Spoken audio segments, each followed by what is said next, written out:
Tonight, the independent movie strikes back.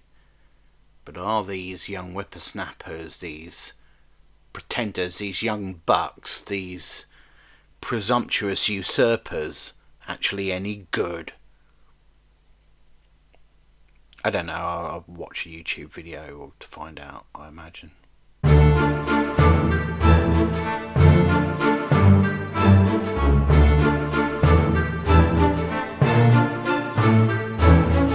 There's been a disturbance in the force. Perhaps you felt it, perhaps it was, I don't know, just a breeze from an open window or something. But last weekend at the box office, something extraordinary happened.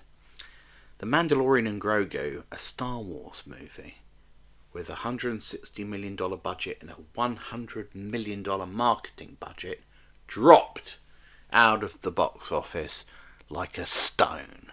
Apparently, no one wanted to see a glorified episode of The Mandalorian behind a paywall. They thought, well, we'll just wait for streaming or what have you. But instead, two movies dominated the box office. Two tiny little independent movies. One, Obsession, that cost less than $1 million to make. The other, Backrooms, which cost $10 million to make. Movies that had no right to command large audiences and perhaps in days of yore would not have done, but did. Maybe because audiences were, I don't know, starved of original programming, desperate for some semblance of novelty or high concept shenanigans in a box office that's normally full of safe and redundant IP. Well, whatever the reason, these two movies have done extremely well. And in this programme, we're going to review them both and see if we can understand why. But before we do that, it's worth just making a little note that this might not be the revival of 70s auteur cinema that has been touted in some quarters, because both of these filmmakers, both in their 20s, have made it clear that they do intend to use these movies to fuel some sort of franchising imperative. You know, Obsession, which is a movie about an evil Make-A-Wish charm that has spectacularly tragic and absurd consequences for those who dare to use it, may well become a television spin-off or a movie spin-off. Backrooms is an adaptation of a YouTube series which has already gained a great deal of online traction from people who don't watch television and don't usually go to the movies, but they've turned out to see the movie of Backrooms. It's not really in the spirit of the sort of 70s movie tradition, is it? I mean, there wasn't a Harold and Maude series plan. 5 easy pieces wasn't followed by 6, 7 and 8 easy pieces. So before we celebrate, we should perhaps concentrate on the irony that you can take George Lucas out of the box office, but you can't take the box office out of George Lucas. No, that's not right. You can't take George Lucas, his influence, out of young filmmakers. Not entirely. So I just thought I'd say that to kind of, I don't know, quash your premature celebrations and make you feel rather silly for thinking this was some sort of independent revival. Anyway, dreams duly crushed, let's look into the movies themselves. So let's begin with Obsession, which has done gangbusters at the box office, despite only costing $750,000 to make. A piddling $750,000. One wonders how they afforded a camera, let alone any actors. But what's it about? Well, it's a horror movie, a psychological horror movie, a very good psychological horror movie. It's that old story, though. Boy meets girl at music shop, boy likes girl, girl has sort of ambivalent feelings about boy. Girl decides to leave music shop to write her novel about love. Not romance, love. Big distinction there, important distinction there. Boy panics, tries to ask girl out, fails, decides to use some sort of charm that he's picked up at one of those shops where you buy amethyst or citrazine stones, all the rest of it, inaccurately portrayed in the movie. I can tell you because I have a doctorate in spiritual lensing and runestone science from the Cardiff College of Holistic Medicine, as you know. Boy makes a wish. I wish Nicky would love me more than anyone in the entire world. Well, as we know, wishes made in haste seldom turn out the way you want. And that's what happens here. Nicky goes from a sort of sassy, slightly confident girl who's got dreams and aspirations and ideas, and it may be a bit too big for the restrictive confines of the music store, to a sort of supine, servile, drooling, needy, slightly deranged, clingy girlfriend who objects to him leaving to go to work, tries to resurrect his dead cat in some sort of pagan-like ceremony on the kitchen floor, and watches him sleep, but from the corner of the bedroom in the dark. And that's the tip of the iceberg, ladies and gentlemen, because as the movie escalates, so too does the deranged and psychotic behaviour. And you don't need me to tell you that it doesn't end on a happy note. So, you might think, well, that's all very well and good. That sounds like a bit of harmless, schlocky fun. But come on, Ed, haven't we moved beyond this sort of fatal attraction idea of men being able to do what they want and women becoming, difficult and unwieldy and all the rest of it? And surely we haven't regressed to the Stepford Wives, have we, where women are just portrayed satirically, of course, as kind of mindless automatons with no will or agency of their own? Well, the good news is, no, we haven't, because this is a far more psychologically nuanced and interesting take than that. What we have here, ladies and gentlemen, is a big hulking metaphor for coercive control. If you've ever been in a terrible relationship, you will know that sometimes you feel like you're trapped inside your own body. There's a degree of cognitive dissonance. You say and do one thing, you think another. And the same, of course, is true for the coercive controller. They look at the person that they're psychologically torturing, but they rationalise it to themselves, don't they? They say, well, yeah, but they're better off with me. Ultimately, I'm good for them, even if they don't know it. And that, ladies and gentlemen, is what's going on in this movie. Bear is a hopeless romantic, a guy who believes in sentimental notions of love. But when the reality hits him, even though it's clear that Nicky is a tortured soul and quite deranged on account of the spell that he's placed her under, he can't quite bring himself to undo it. The most telling exchange in the movie is when the real Nicky speaks to him while her counterpart is asleep, begging him to kill her. And at that point you think, well, maybe this has gone too far and I should try and undo it. But he unfortunately doesn't, and things escalate even further. It could have been done in a hectoring way, it could have been done didactically, but it isn't. It just pushes the high concept as far as it can possibly go.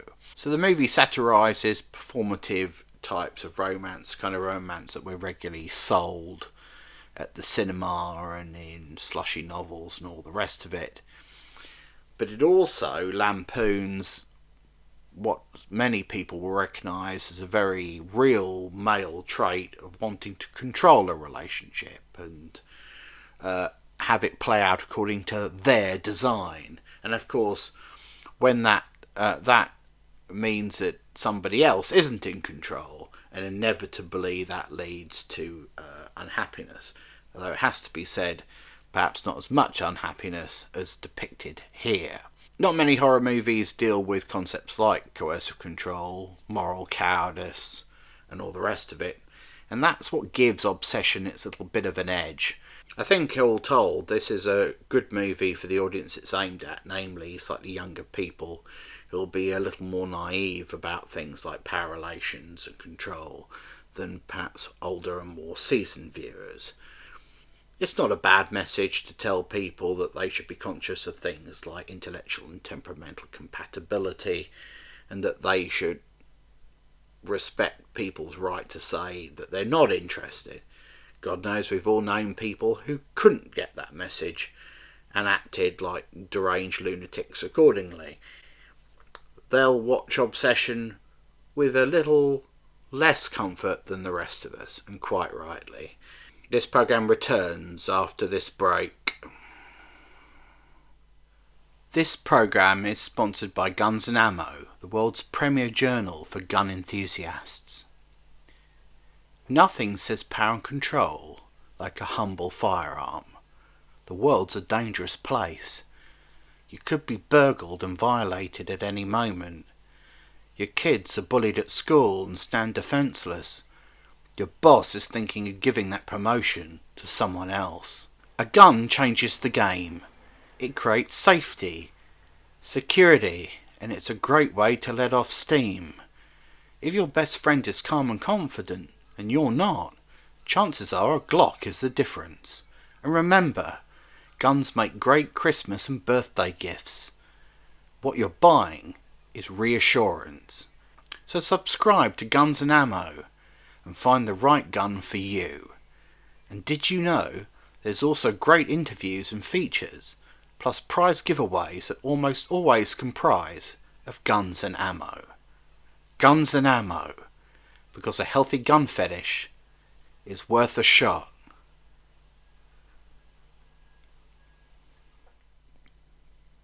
Backrooms began life as a YouTube series and has now gained a second wind as a box office phenomena. What's it about? Well, the movie has its own metaphor for describing something that's very difficult to describe, namely somebody trying to draw a picture of a dog who's never seen a dog.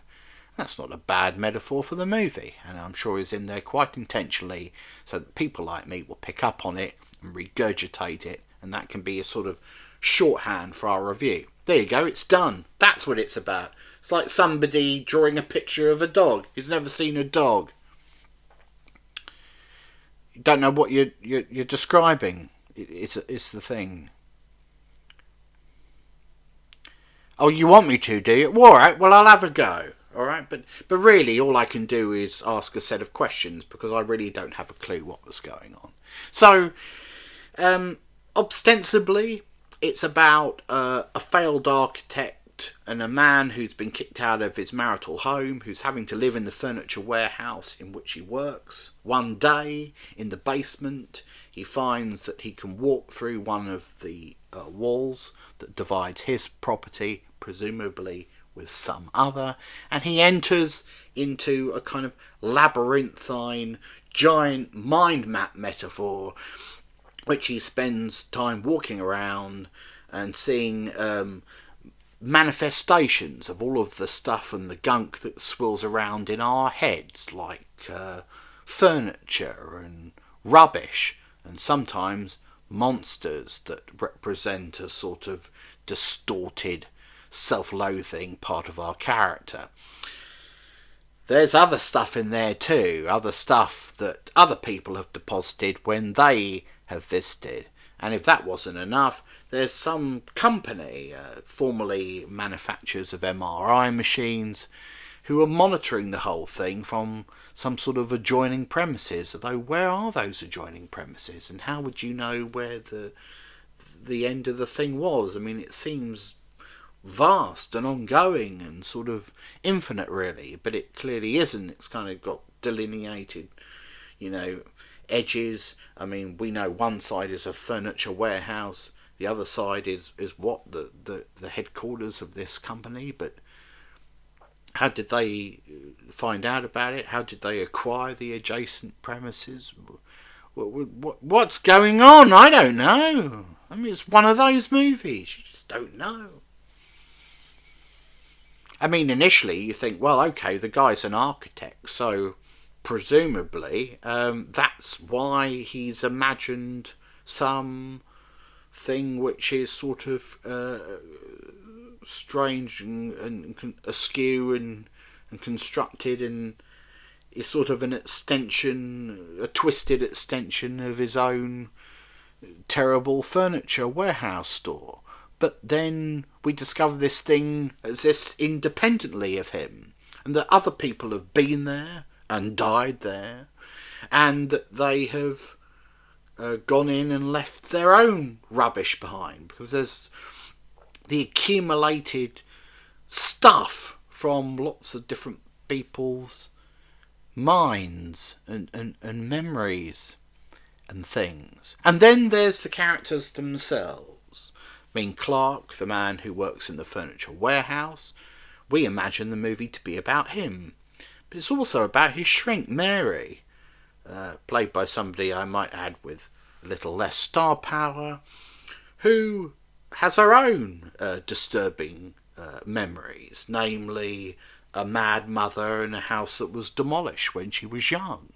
She keeps a little imprint of her hand, of her little childhood hand that she put in the concrete that she made before they destroyed the place. So she clearly has some unresolved issues too. For 2/3 of the movie, we think it's Clark's story. We're fairly sure it's Clark's story. It appears to be Clark's story. But then it pivots and it becomes Mary's story. So whose is it? Is it Clark's, or is it Mary's, or is it both? Is it normal for one character who we have so much focus on to sort of disappear 2/3 of the way through, only to be replaced by another character who we haven't seen that much of, but who has also written a book called The Mind Within, or The Window Within, or something along those lines, which of course tracks with the way the whole labyrinthine backroom thing works. What's the significance of that? Why is the movie set in 1990?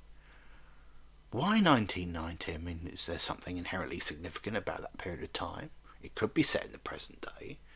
Is it only set in 1990 so that the 20-year-old filmmaker who wasn't alive in 1990 can use old tech like video and VHS, a sort of Blair Witch aesthetic that heightens some of the eeriness and the creepiness? There's a lot of video footage in it. Is that why? I really don't know. So, Backrooms is a movie that asks the question, what the hell's going on? Mary asks the question at the end, and I can't say she gets a very, very solid answer. Nobody seems to know, and if the characters don't know, you're certainly not going to know either. In defence of Backrooms, and it is a very interesting and compelling film, you're asked to accept that this is a film that you're going to have to accept on its own terms. It's not going to meet you halfway. It's not there to pander to your expectations. There's no concrete character arcs. There's no neat resolutions. There's no Hollywood ending. This is a very disturbing phantasmagoria, a kooky off-the-wall movie that's perhaps in days of yore would have been a cult hit. But in the modern era, it's become a big hit. Why? Perhaps because we're so starved of novelty, we're so starved of something that generates that kind of I've got to see it because it's part of the cultural conversation type buzz, that we'll go and see anything. Not that it's a bad film, you understand, but one senses that if this had been made back in 1990 when it was set, it would have been one of those cult flicks, or one of those things that you picked off the top shelf at Blockbuster after you'd gone out half pissed and were desperate to watch something, indeed anything. The kind of movie that would have become hugely popular with students. And yet here it is, raking in mega money. It's extraordinary, isn't it? What an indictment of today's box office, that something like this can be such a big hit. Not that it's bad, but, well. So what lesson do we draw from the success of these two movies and the apparent indifference to traditional IP fare? I think the easy message to take would be that positive word of mouth and novelty trumps established IP, hundreds of millions of dollars, and 10,000 digital effects artists.